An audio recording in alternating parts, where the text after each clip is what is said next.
More than 600,000 people visited the public areas of Naval Air Station Pensacola last year.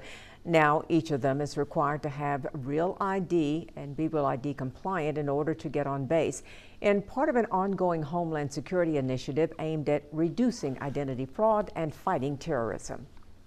Now, today was the first day military bases began enforcing that rule. WEAR's Brent Carney shows us how it'll impact public access to NAS Pensacola.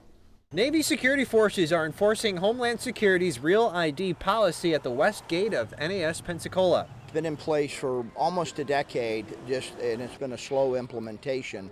But the Department of Homeland Security is trying to do Real ID, and really it maps to safety and security of American citizens, whether it's utilization of TSA to get on an airplane or enter a military reservation. Security forces will be looking for this star on a Florida license.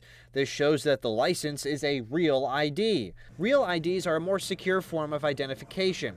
The IDs have a special barcode or a star at the top right.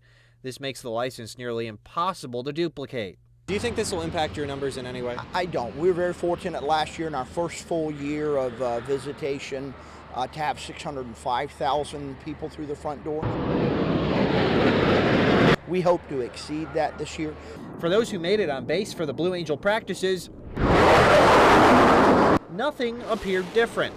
We're down here for the week, and today's a little bit rainy, so decided to skip the beach, and it was about a 20-minute drive from our condo. Right. Were you aware of that Real ID change before coming in here? I was not. Newcomb said thankfully his family had a Real ID. Some said it would be frustrating if they were turned away because of it. It would be very frustrating if you came and someone said, sorry, you don't have the gold star or whatever on your ID. The Department of Homeland Security says 81% of Americans already have a Real ID. Good news is Florida's Real ID compliant, as is Alabama. If you happen to be from a state that does not have Real ID yet, please bring your passport and you'll get to the museum. If you don't have a Real ID, access to the base will be denied. On board NAS Pensacola, Brent Carney, WEAR News. Now, the base didn't say if any visitors were turned away because of not having a real ID.